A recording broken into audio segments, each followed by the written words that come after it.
Shalom, puji Tuhan saudaraku.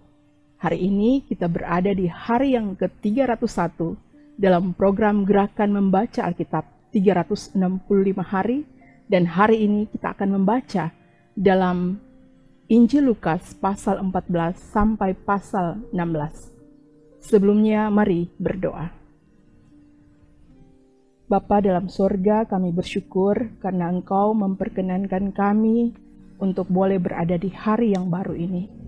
Oleh karena itu ya Bapa, berikanlah hikmat, kekuatan, kemampuan kepada kami dalam kami menjalani hari-hari yang ada.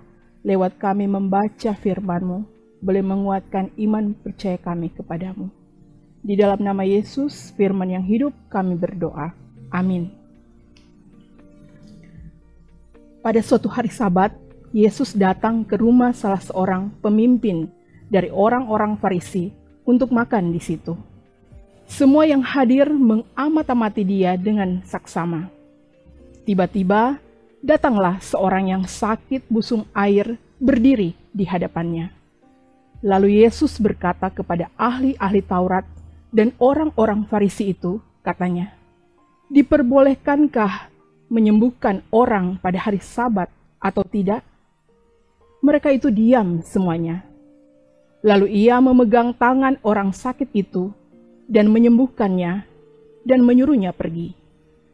Kemudian ia berkata kepada mereka, "Siapakah di antara kamu yang tidak segera menarik keluar anaknya atau lembunya kalau terperosok ke dalam sebuah sumur meskipun pada hari Sabat?" Mereka tidak sanggup membantahnya. Karena Yesus melihat bahwa tamu-tamu berusaha menduduki tempat-tempat kehormatan, ia mengatakan perumpamaan ini kepada mereka. "Kalau seorang mengundang engkau ke pesta perkawinan, janganlah duduk di tempat kehormatan, sebab mungkin orang itu telah mengundang seorang yang lebih terhormat daripadamu, supaya orang itu yang mengundang engkau dan dia jangan datang dan berkata kepadamu, 'Berilah tempat ini kepada orang itu,' lalu engkau dengan malu harus pergi duduk di tempat yang paling rendah. Tetapi apabila engkau diundang, pergilah duduk di tempat yang paling rendah. Mungkin tuan rumah akan datang dan berkata kepadamu, 'Sahabat, silakan duduk di depan.' Dan dengan demikian engkau akan menerima hormat di depan mata semua tamu yang lain. Sebab barang siapa meninggikan diri, ia akan direndahkan. Dan barang siapa merendahkan diri, ia akan ditinggikan." Dan Yesus berkata juga kepada orang yang mengundang dia, "Apabila engkau mengadakan perjamuan siang atau perjamuan malam, janganlah engkau mengundang sahabat-sahabatmu, atau saudara-saudaramu, atau kaum keluargamu, atau tetangga-tetanggamu yang kaya, karena mereka akan membalasnya dengan mengundang engkau pula, dan dengan demikian engkau mendapat balasnya. Tetapi apabila engkau mengadakan perjamuan, undanglah orang-orang miskin, orang-orang cacat, orang-orang lumpuh, dan orang-orang buta. Dan engkau akan berbahagia, karena mereka tidak mempunyai apa-apa untuk membalasnya kepadamu. Sebab engkau akan mendapat balasnya pada hari kebangkitan orang-orang benar." Mendengar itu berkatalah seorang dari tamu-tamu itu kepada Yesus, "Berbahagialah orang yang akan dijamu dalam kerajaan Allah." Tetapi Yesus berkata kepadanya, "Ada seorang mengadakan perjamuan besar, dan ia mengundang banyak orang. Menjelang perjamuan itu dimulai, ia menyuruh hambanya mengatakan kepada para undangan, 'Marilah, sebab segala sesuatu sudah siap.' Tetapi mereka bersama-sama meminta maaf. Yang pertama berkata kepadanya, 'Aku telah membeli ladang dan aku harus pergi melihatnya. Aku minta dimaafkan.' Yang lain berkata, 'Aku telah membeli 5 pasang lembu kebiri dan aku harus pergi mencobanya. Aku minta dimaafkan.' Yang lain lagi berkata, 'Aku baru kawin dan karena itu aku tidak dapat datang.' Maka kembalilah hamba itu dan menyampaikan semuanya itu kepada tuannya. Lalu murkalah tuan rumah itu dan berkata kepada hambanya, "Pergilah dengan segera ke segala jalan dari lorong kota dan bawalah kemari orang-orang miskin dan orang-orang cacat dan orang-orang buta dan orang-orang lumpuh." Kemudian hamba itu melaporkan, "Tuan, apa yang Tuan perintahkan itu sudah dilaksanakan, tetapi sekalipun demikian masih ada tempat." Lalu kata tuan itu kepada hambanya, "Pergilah ke semua jalan dan lintasan dan paksalah orang-orang yang ada di situ masuk, karena rumahku harus penuh. Sebab aku berkata kepadamu, tidak ada seorang pun dari orang-orang yang telah diundang itu akan menikmati jamuanku." Pada suatu kali, banyak orang berduyun-duyun mengikuti Yesus dalam perjalanannya.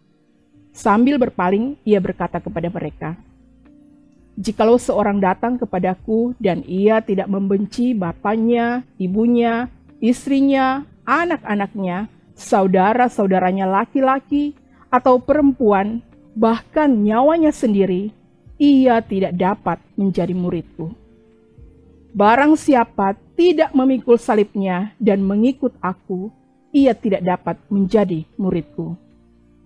Sebab siapakah di antara kamu yang kalau mau mendirikan sebuah menara, tidak duduk dahulu membuat anggaran biayanya, kalau-kalau cukup uangnya untuk menyelesaikan pekerjaan itu? Supaya jikalau ia sudah meletakkan dasarnya dan tidak dapat menyelesaikannya, jangan-jangan semua orang yang melihatnya mengejek dia, sambil berkata, 'Orang itu mulai mendirikan, tetapi ia tidak sanggup menyelesaikannya.' Atau raja manakah yang kalau mau pergi berperang melawan raja lain, tidak duduk dahulu untuk mempertimbangkan apakah dengan 10.000 orang ia sanggup menghadapi lawan yang mendatanginya dengan 20.000 orang? Jikalau tidak, ia akan mengirim utusan selama musuh itu masih jauh untuk menanyakan syarat-syarat perdamaian. Demikian pula lah tiap-tiap orang di antara kamu yang tidak melepaskan dirinya dari segala miliknya tidak dapat menjadi muridku. Garam memang baik, tetapi jika garam juga menjadi tawar, dengan apakah ia diasinkan? Tidak ada lagi gunanya, baik untuk ladang maupun untuk pupuk, dan orang membuangnya saja.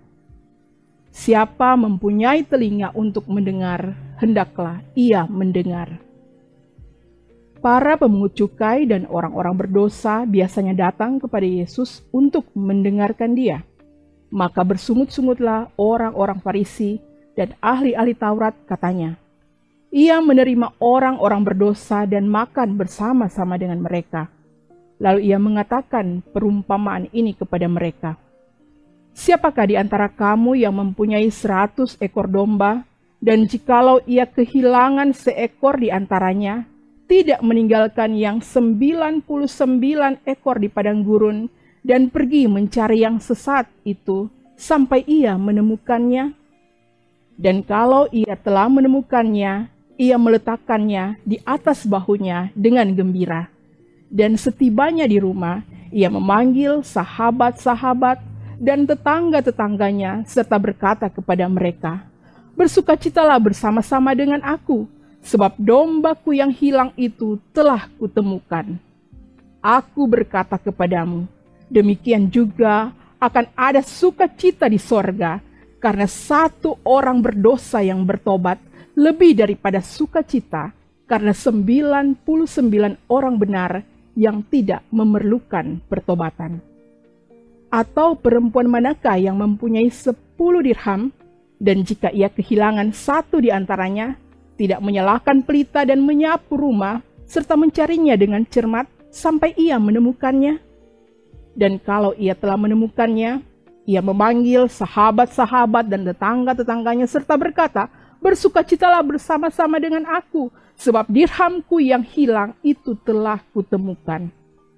Aku berkata kepadamu, demikian juga akan ada sukacita pada malaikat-malaikat Allah karena satu orang berdosa yang bertobat." Yesus berkata lagi, Ada seorang mempunyai 2 anak laki-laki. Kata yang bungsu kepada ayahnya, "Bapa, berikanlah kepadaku bagian harta milik kita yang menjadi hakku." Lalu ayahnya membagi-bagikan harta kekayaan itu di antara mereka. Beberapa hari kemudian, anak bungsu itu menjual seluruh bagiannya itu lalu pergi ke negeri yang jauh. Di sana ia memboroskan harta miliknya itu dengan hidup berfoya-foya. Setelah dihabiskannya semuanya, timbullah bencana kelaparan di dalam negeri itu dan ia pun mulai melarat. Lalu ia pergi dan bekerja pada seorang majikan di negeri itu. Orang itu menyuruhnya ke ladang untuk menjaga babinya. Lalu ia ingin mengisi perutnya dengan ampas yang menjadi makanan babi itu. Tetapi tidak seorang pun yang memberikannya kepadanya. Lalu ia menyadari keadaannya, katanya, "Betapa banyaknya orang upahan Bapakku yang berlimpah-limpah makanannya, tetapi aku di sini mati kelaparan.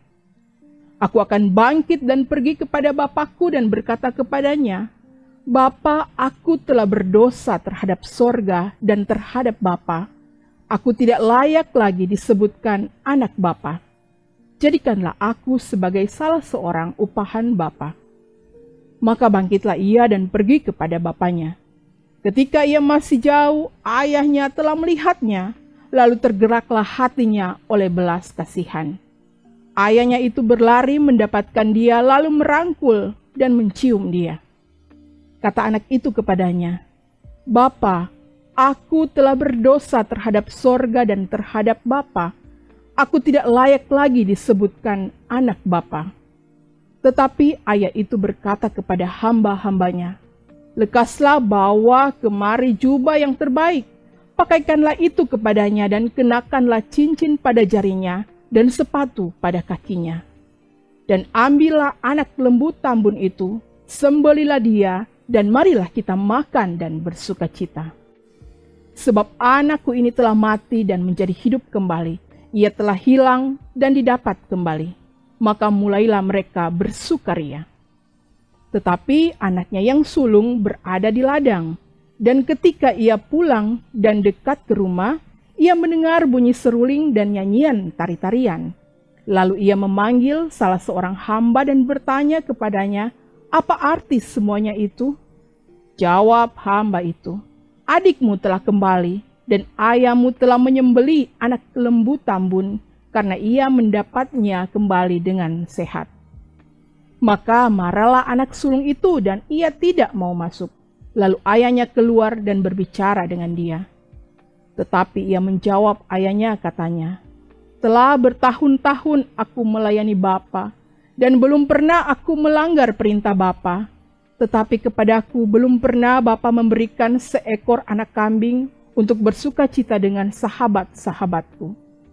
Tetapi baru saja datang anak Bapa yang telah memboroskan harta kekayaan Bapa bersama-sama dengan pelacur-pelacur, maka Bapa menyembelih anak lembu tambun itu untuk dia." Kata ayahnya kepadanya, "Anakku, engkau selalu bersama-sama dengan aku, dan segala kepunyaanku adalah kepunyaanmu. Kita patut bersukacita dan bergembira, karena adikmu telah mati dan menjadi hidup kembali. Ia telah hilang dan didapat kembali." Lalu ia memanggil bendahara itu dan berkata kepadanya, "Apakah yang kudengar tentang engkau?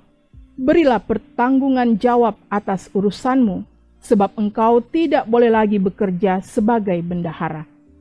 Kata bendahara itu di dalam hatinya, "Apakah yang harus aku perbuat? Tuanku memecat aku dari jabatanku sebagai bendahara. Mencangkul aku tidak dapat, mengemis aku malu. Aku tahu apa yang akan aku perbuat, supaya apabila aku dipecat dari jabatanku sebagai bendahara, ada orang yang akan menampung aku di rumah mereka." Lalu ia memanggil seorang demi seorang yang berhutang kepada tuannya. Katanya kepada yang pertama, "Berapakah hutangmu kepada tuanku?" Jawab orang itu, 100 tempayan minyak. Lalu katanya kepada orang itu, "Inilah surat hutangmu.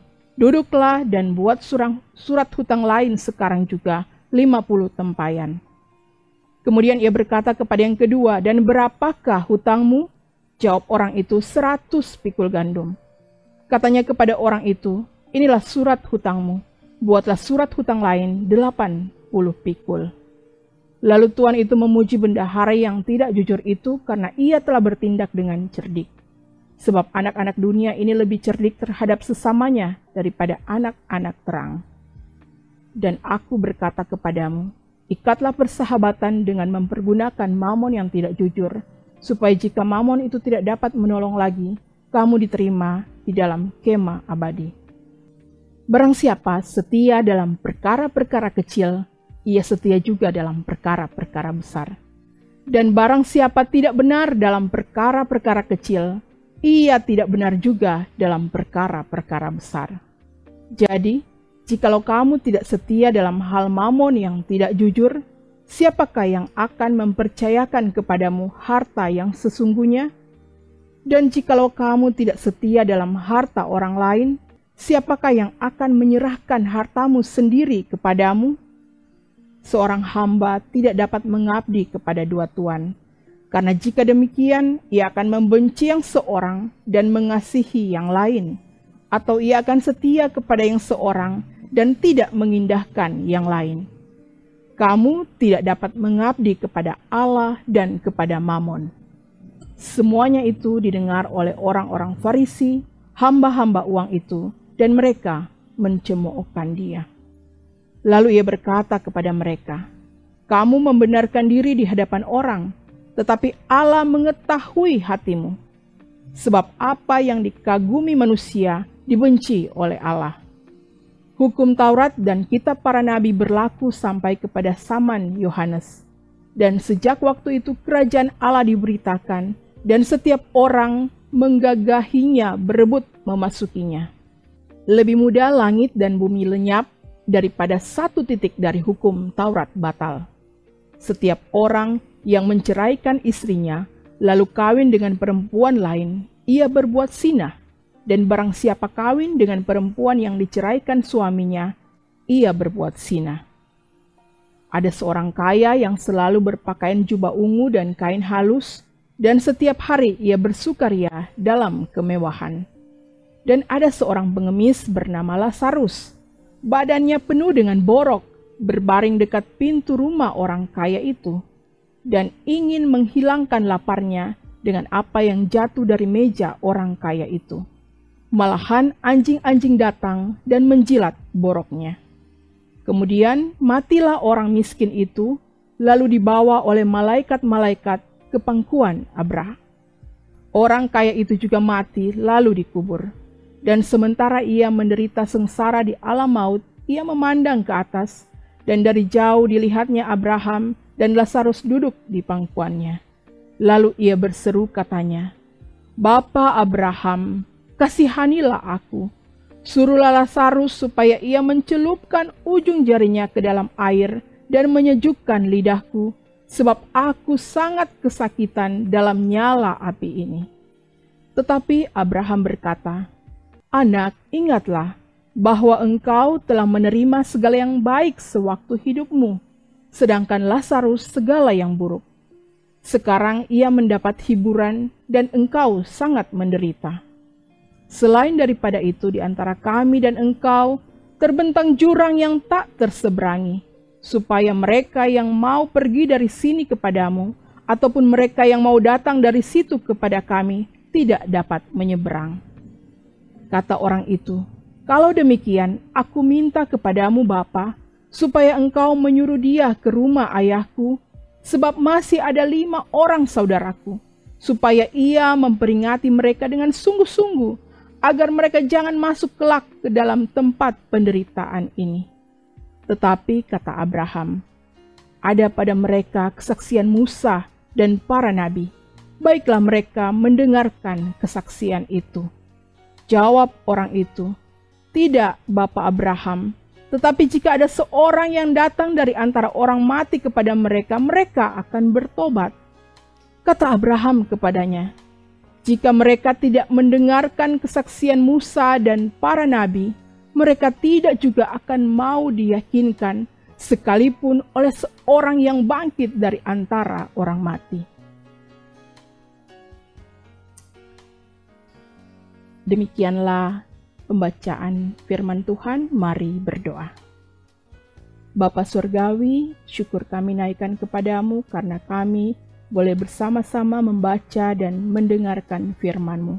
Tuntun langkah kami dalam setiap aktivitas, tugas, tanggung jawab, pekerjaan, pelayanan kami, semuanya boleh diberkati dan dituntun oleh Tuhan. Hidup kami dipakai untuk menjadi saksi dan alat kesaksian-Mu. Di dalam nama Yesus Kristus Tuhan kami berdoa. Amin. Demikianlah pembacaan Alkitab di hari ini. Semoga dapat membangun iman dan membawa kita semua untuk berakar, bertumbuh, berbuah di dalam Kristus. Shalom.